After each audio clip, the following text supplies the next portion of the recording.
Welcome to another edition of Talk to the Town. As soon as we get Sean to turn down the TV there, we won't get no feedback.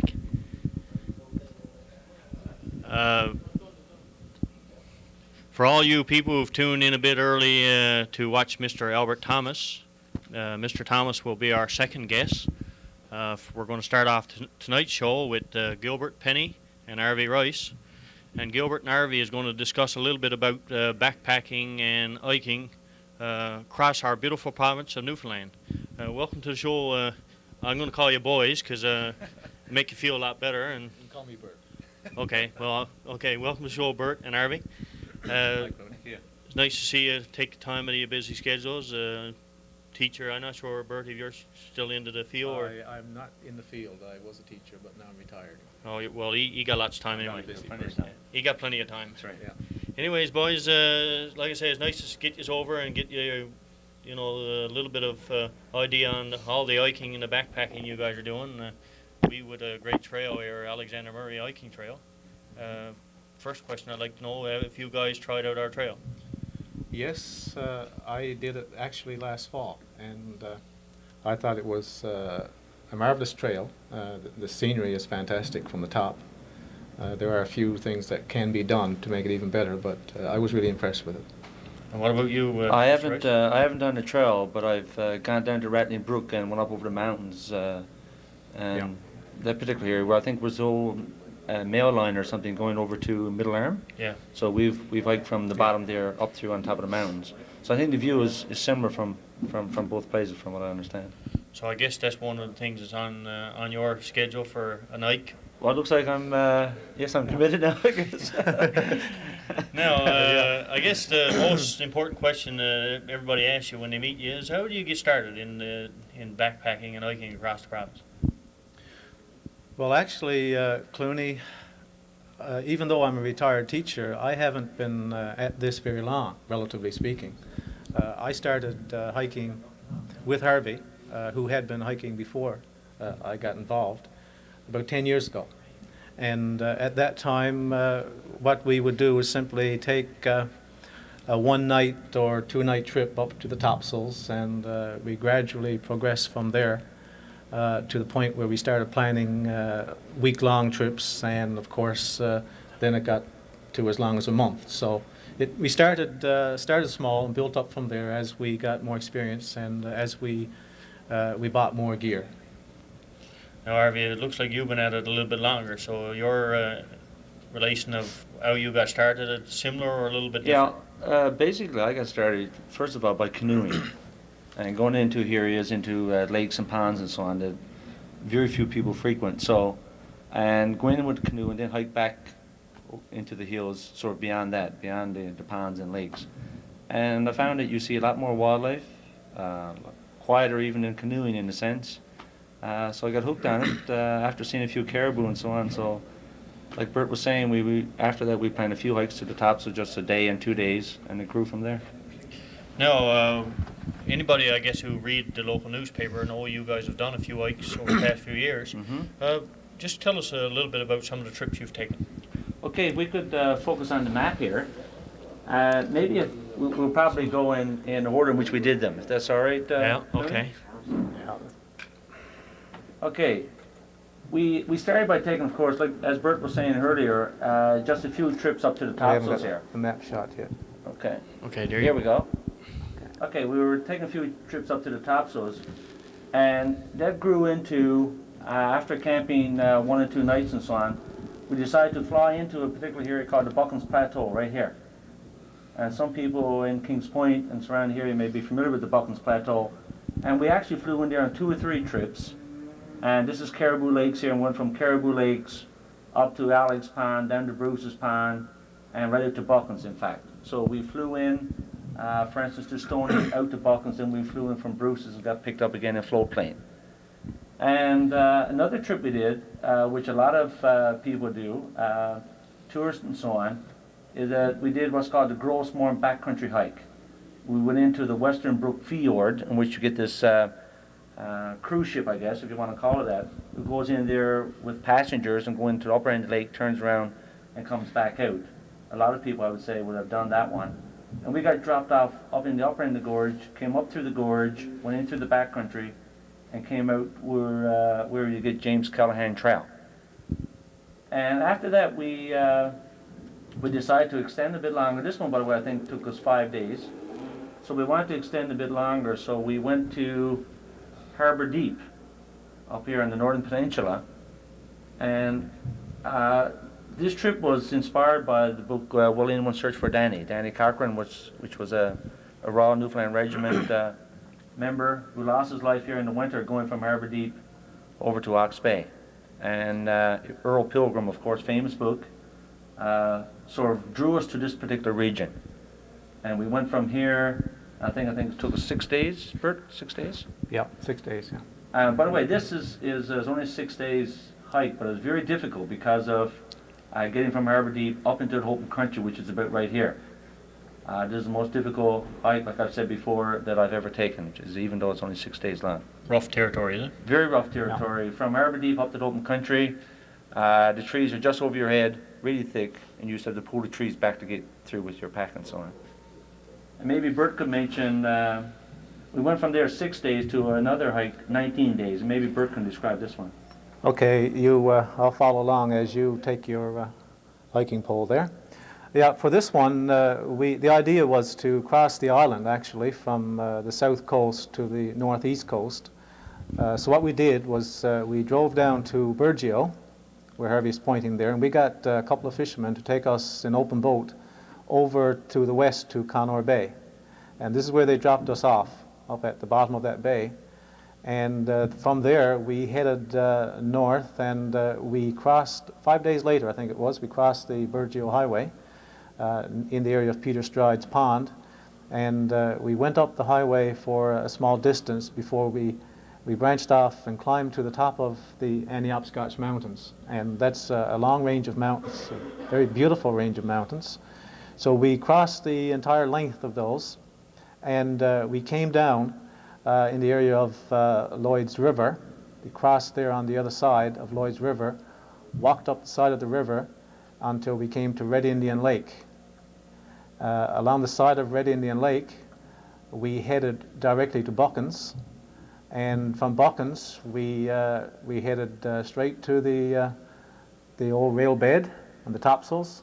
We crossed the topsails, cut across to Little Sandy, and there we picked up the road system and went all the way out to Halls Bay.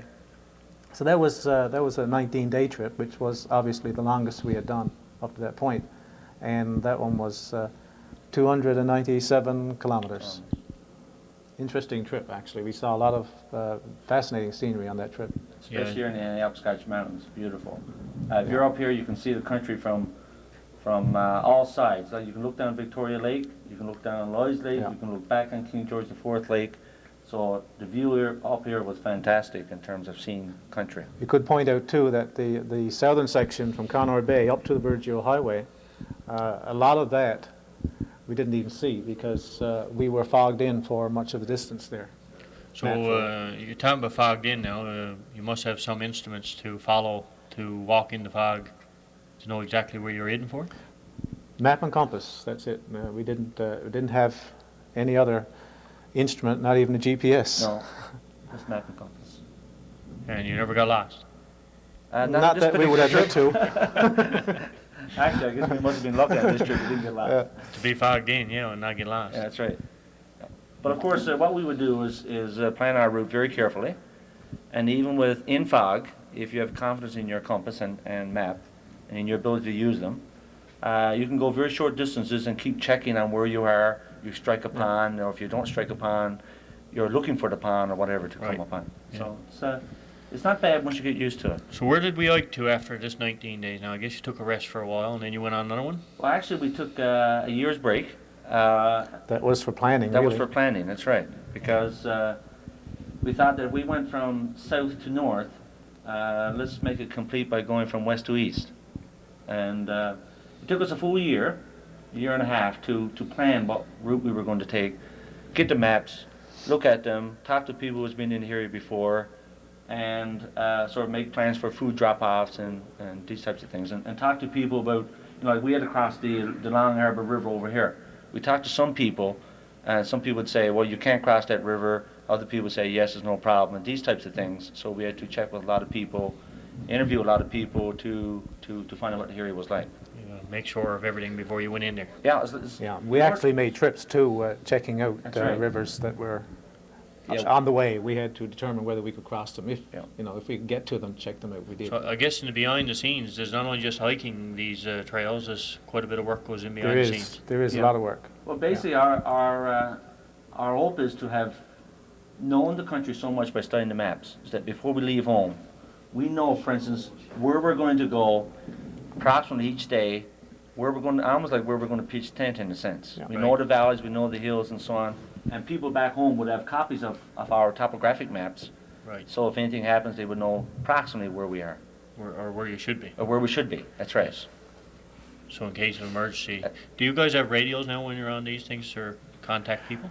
Well, we took a radio on the Burgeo to Halls Bay trip, and we had very bad luck with that. We managed to use it, I think, Harvey, once. Yeah, that's right, back down there. Once, the first time we tried it, we were successful. After that, we couldn't make any contact at all. There was a problem with the radio. We didn't get that repaired until I think we were in the area of Red Indian Lake, actually, when we didn't need it anymore. And when we went across the other way, from west to east, we also took a radio, and we found out there that most of the time when you needed to make contact, when you wanted to, you couldn't because you were out of range. So you had to be up on a high ridge, and conditions had to be just right. So we didn't have a lot of success with radios. With the radio telephone. So now this trip that you went from west to east, where did you leave and where do you end up? Okay, we left over on the west coast, put our feet in Bay St. George and Robinson's, walked up to the highway, walked into the Robinson's River Valley, up over the Long Range Mountains. The Long Range Mountains run this way. Walked over the Long Range Mountains and went down south of King George IV Lake and headed towards Peter Strides. And as Bert mentioned earlier, Peter Strides was the point that we intersected our previous trip too. We left Peter Strides, headed south to around Spruce Pond. This feeds into the Granite Lake hydro development area as a wonder water, so we had to go south of that, south of White Bear, and then we came up here, struck the road here by Granite Lake, and went on around the Millpeg Lake. We're up here, round down across Epigumby Dam, and Bert, maybe you can continue on from there. Okay, from there we continued south of Cold Spring Pond, and we cut across then to a road that led down into Bay Despair. And you see us going into Bay Despair right down there in the south.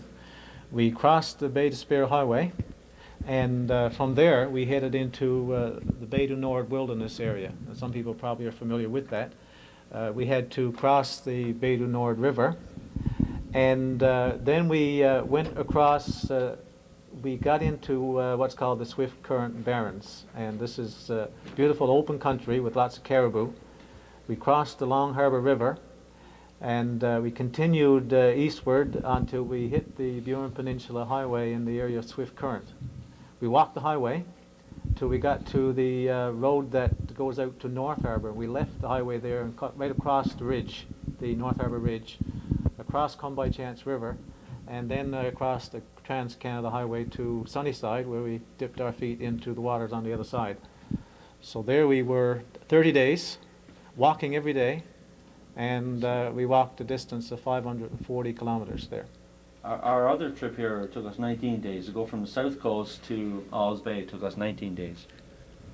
And you could say, I suppose, that we, as far as we know, there's no other record of anybody in Newfoundland ever having walked across the island in both directions, and probably nobody having walked from west to east. No, not that I know. No. Now, So- what a typical day when you're hiking? What would be a typical day? I guess start 4 or 5 o'clock in the morning, or do well, you I start think later? there are- You could take that one, right? Okay, what we do now, every morning we try to be up at 6:15, and then by the time we have breakfast and we have the camp cleaned up, everything packed into our packs and so on, we're usually ready to leave by 7:30 for the day's walk. So basically, we spend all of the day walking until late in the afternoon, probably 4 o'clock, maybe 5. There have been times when it's been as late as 8 o'clock, depending on where you've set your sights for the day, and also depending on whether you find a good campsite. So in the meantime, then we will stop for snacks. Of course, we don't put the pack on and keep walking continuously. We take rests. We have to do that, and we stop for probably close to an hour, 45 minutes for lunch. That's right. And we don't have our main meal of the day until we've got camp set up for the night. And then it's just a few camp chores, tidying up, cleaning up, and probably writing a few things in the journal, studying the map for the next day, and we're in bed before dark. Sleep by dark. Sleep. That's the routine. Sleep by dark. Sleep before dark and wake before Yes, yes. dark. No, I guess you got to have some type of special equipment to take along on these trips with you. Can you give us a little bit of a idea of what you take and how special it is? Well, I guess one of the things we could talk about is the type of food that we use. This is freeze-dried food. Very lightweight, as you can see. Very lightweight, and you can also see there's a fair amount of variety there. So at the end of the day, one of these packages, plus this amount of rice, would be the main meal for both of us. What would you, about half a cup of rice here? That's half a cup. That's half a cup. Yeah. You're good. I do a lot of cooking Yeah, rice. you must. Yeah, So, so we're talking 3 days meal, We're talking three three- main meals. three here. main This is meals, 3 that's right. days right here. Well, with 2 more rice. With 2 more rice. So you don't eat rice every day? Actually, most of the time it's rice, but we have also had mashed potato as just for variety, right? And if you're going on a shorter hike, you get some vacuum-packed food. That's all you have to do with this is just boil it in water for, I think, what is it, 8 minutes or something? And take it out and you get gravy and everything Well, mixed this with one it. happens to be macaroni and Okay, cheese. so you wouldn't get gravy with that, but but in the vacuum pack you can also get steak. That's where the gravy would come in. I'm not sure, but Rob, is the kettle boiled out there, right? Actually, and speaking of boiling the kettle, one of the things you have, of course, if you carry everything on your back, you have to have things fairly lightweight. Right. And this is the stove, and you can see it's not very heavy. And we simply open it up, take the legs, put it on the table there, hook it into this cylinder. So And, if you have the kettle, we can go ahead now. yes, no problem. There we You go. need a match-light There we stove. go. The only problem, most of our kettles there is Electric. electric. But again, fairly lightweight, fairly dependable, plenty of heat and so on from that. Now, is there, I guess, in these things, do you share duties in carrying equipment, or especially camping equipment? I mean, you have your own personal stuff, but there's other things like tents. Yeah. Actually, what we do prior to leaving, if I can stand up here and maybe we can show you the pack.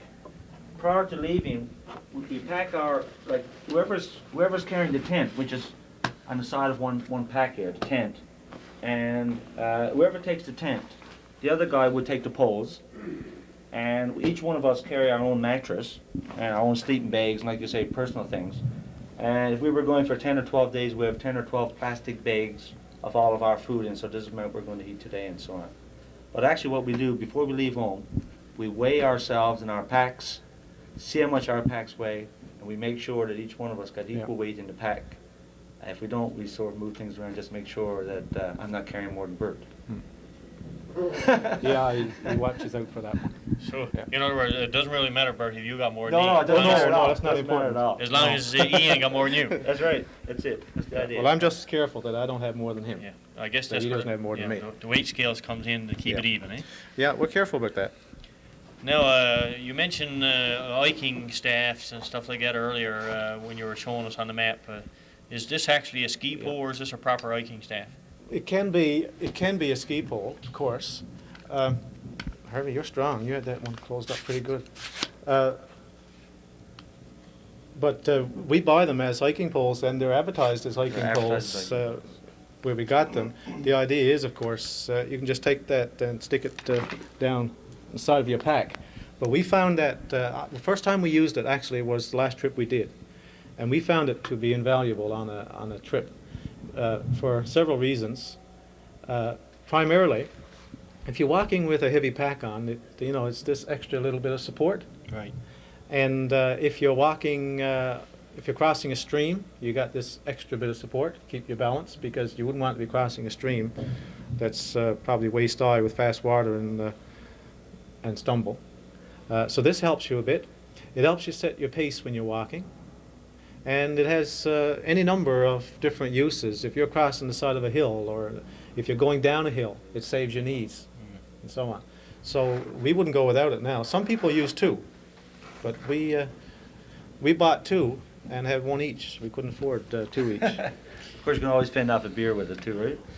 Yeah, well, do you run into many bears and then on your rigs? You mean literally run into them? Or? Yeah, well, actually they don't run in after you, I guess, hey? Or have you been chased by any bear or moose? Or? No, we've only seen one beer actually, and that was from Arbor Deep coming across the Hawke's Bay. But we're not personally. I'm not too brave when it comes to beers. Bert can speak for himself. But I am. I'm brave. You're brave, yeah. So what we do, just for peace of mind, and being able to sleep at night, we take along one of these. Your viewers in Kings Point would be familiar with these. These are ones that people would have in boats and so on. Eye pitch, and the beer we encountered there, it was coming towards us, so we just.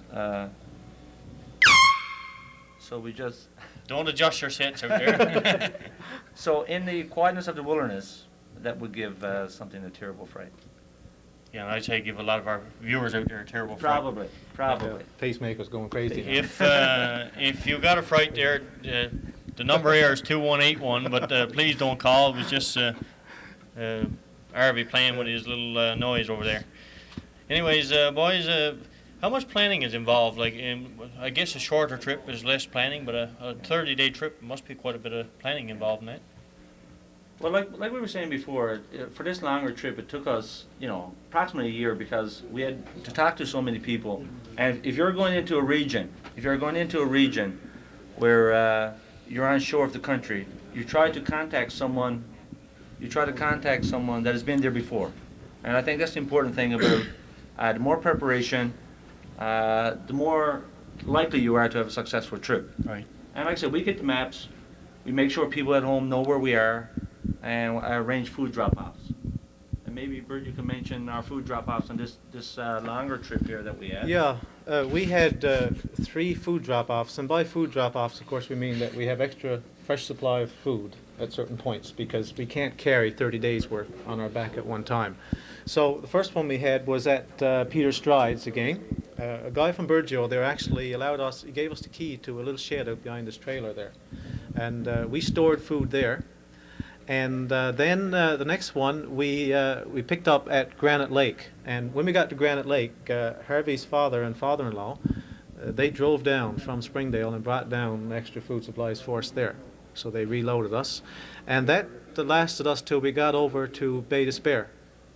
And again, this time, Harvey's father-in-law and some family members of his, they came down and gave us enough food then to get us the rest of the way. So we had 3 different food supplies on the way across.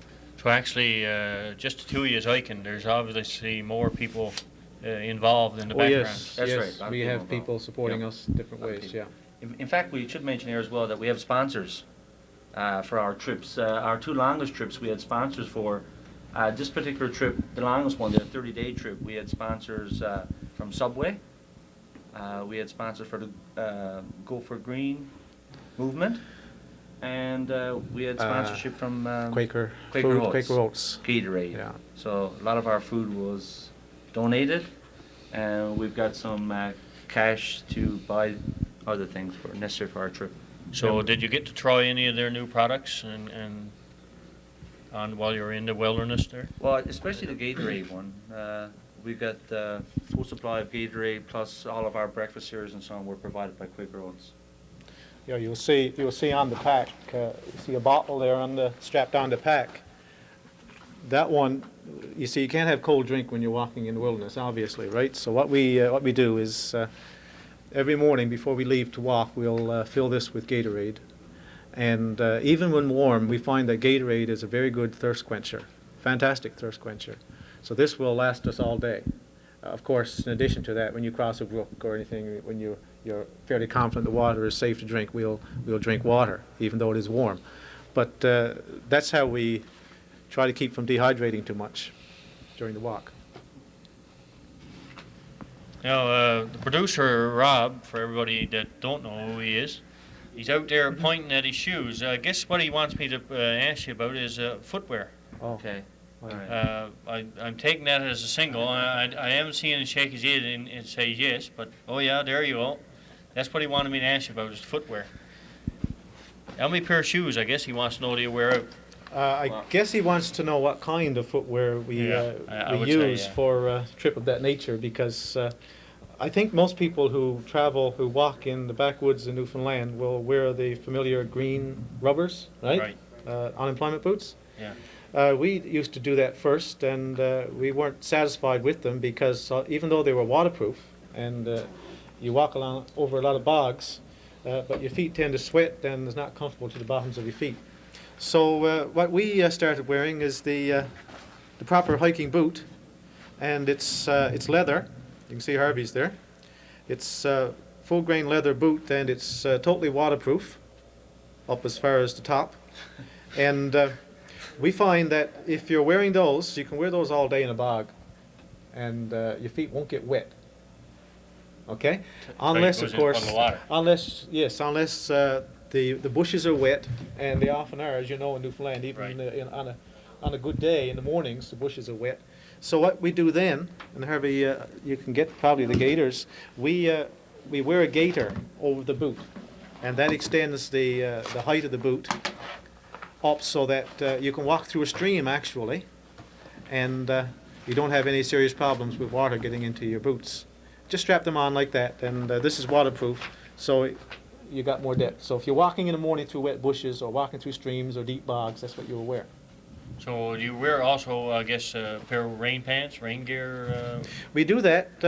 If you get up in the morning and it's raining showers and you still got to leave anyway, we find that putting on rain clothes is really only a formality to make yourself think that you're going to be dry, because you never stay dry.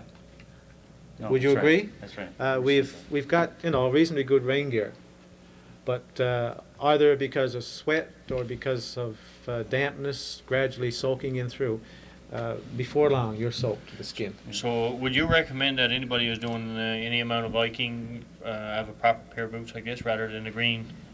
Well, actually, green is not.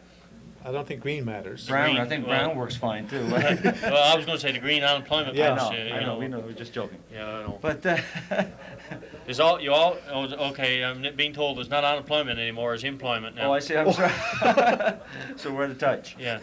No, actually, if anyone's starting to go hiking, I would suggest that they not invest in anything too expensive to start That's with. I started hiking with a $60 pack, a $60 sleeping bag, and a $45 tent, and a pair of employment boots. And that's all I had. I think they were unemployment boots then. The unemployment boots then. Yeah. And our first nights were spent on the floor of the tent without any mattresses or whatever, because we were really naive starting off. All right, most of the stuff that we learned after through experience and by reading up on it through the proper literature and so on. Right. But starting off, we were naive, and we were sleeping on just a bare rocks almost, right? Our best investment ever we made was buying what's called a thermal rest. And a thermal rest is a mattress, self-inflating mattress, and you got a valve here, and you can right now it's fairly you can test it. It's fairly right, and that protects us from the dampness, the coldness, and if you put that up by your head, you can also adjust if your mattress is going to be hard or soft during the night. You never get cold with this. No more bad backs in the morning, sleeping on rocks and so on. You can put that on a rock almost, and you won't even feel the rock underneath you. And that rolls up to, I thought I had one there. Yes, small one like this, just that you can roll it up, put on the side of your. It's important that you see this one because we don't want anybody to think we have only one. That's right. Yep, we have two. We have one each. So I guess that's a great investment, and if you're going, that's something you should invest in if you're doing any hiking, Yeah. is it? I would say this is I would buy this before I buy a tent. and it's Yeah. only it's $50 brand new. Another thing is we have down sleeping bags, and when we buy a sleeping bag, we're conscious not only of warmth but of weight. The one down here, if you could just toss it in, it's quite lightweight, and because it's down, of course, you open that out, it'll expand quite a bit, and that's a down mummy sleeping bag, and it won't get in the summer, especially, it won't get cold enough in Newfoundland for that to. And we even take our pillows with That's us. a pillow. Down pillow too? No, this is Just a cheap old pillow. just a cheap pillow. Canadian Tire. Nylon. I was going to mention as well that hiking pants. Jeans are really bad for hiking, and again, we learned that through experience. Our long hike there, 17 days, we had jeans when it rained. You know, they got really heavy, waterlogged, and takes a long time to dry out. Cotton pants, leave them on. The wind comes up or the sun comes out, you're free. Dry fairly fast. Now, what about wildlife? We mentioned bears earlier, and I guess you see a few caribou, moose. What about fish? Do you do any fishing while you're on the trails? Clooney, I've never fished on any of our trips. I never was a fisherman. In high school, I fished a little bit, and I think I caught one time, a trout. But apart from that, no. Harvey has tried on occasion, most of the time with absolutely no luck. But not entirely because he can't fish. I mean, he's got some experience fishing. But the problem is, when you've been walking all day, you're too tired at the end of the day to bother, Yeah. even though you get into must be some pretty good spots. Right. But we're just too tired, and we don't have the interest in fishing. Now, you mentioned earlier you like to promote backpacking and hiking. How do you do this? Well, I guess one example is the fact that we're here tonight. Talking to people, talking to service organizations, church groups, men's fellowship groups. We've talked to like pathfinders, guides. We have a Duke of Edinburgh program in Christmas in Springdale, which involves backpacking. One of the components involves backpacking, so we're involved with young people there. Through our map and compass courses. We offer map and compass Yeah. courses every year through to the citizens of Springdale and to Kings Point. They're advertised sometimes on our local cable, but sometimes in the paper. Bert has written a couple of articles for Newfoundland Outdoorsman, so maybe you can describe Newfoundland Sportsman. Newfoundland Sportsman, sorry. Yeah, I put articles in Newfoundland Sportsman on both long trips over the last couple of years. In addition to that, I've written journals on all of the trips. Really, I've got probably 7 or 8 journals of varying lengths, but the longest one is perhaps about 90 pages, typewritten pages, and it's a detailed accounts of our trip every day, what we see, how we feel, and so on. And I'm in the process now of getting some of them published, really. So within the next year or so, there will be, I expect, a book published on at least one of our trips. That's right. I guess the next thing is movies. Well, I guess this is a start. Now, the next few minutes before we clue up the show here, future plans. I'm sure fellows that have walked east to west or west to east and north to south, you guys must have some future plans. Yeah. But now, where can you go that you haven't been? Good question, Harvey. Yeah, what we're going to do this year, we're going to do a walk for the Springdale Centennial Celebration. This is the 100th Okay, anniversary yeah. of Springdale, from Wolf Cove to be named from Wolf Cove to Springdale. And we're going to retrace the roots of one of the people in Springdale who was devoted to community service, and that's Harvey Grant. Right. Grant Collegiate named after him, of course the Grant Heritage Museum as well. And his father, back in the 1877-78, heard in Humbermouth that there was a mill over here in Springdale that was looking for workers. And him and his brother and another guy walked from Humbermouth up through Deer Lake here, crossed over to what is now Howley, and came out to Springdale. We're going to do that this summer from July the 13th until July the 25th. And we know they went this way because there's writings about Governor Glover's trip into the interior of Newfoundland. Of course, Glover Island named after him. Right. When he came into Halls Bay in 1878, he asked for local guides to take him to the country. and the grants was one of the grants went with him as a guide. And when they got to Indian Pond, most of the people here would know where Indian Pond is Right. at. They struck the telegraph line that was cut, and telegraph line took them right up here to the telegraph station. And this is where Howley called to St. John's from here. This is in 1878. Called St. John's and said he was now in the middle of the Newfoundland interior. Did I say Howley? Yeah. I'm sorry. Howley was one of the guys that made the map. Him and Alexander Murray, Yeah. of course, whom you've named a child after. Right. And so if gentlemen were walking from Umbermouth to Springdale, obviously they would walk a cut line if Right. they were trying to get to work. Yeah, that's our summer trip. We plan to do that one without any food drop-offs or anything. It's 12 days, so we'll be taking what we need for those 12 days.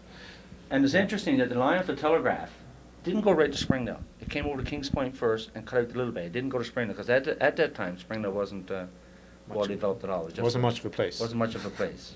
So will you guys be walking to Kings Point and then back to Springdale first? No, because we're only following the trek that the Boys took. grants took, Okay, yeah. rather than just following the telegraph line.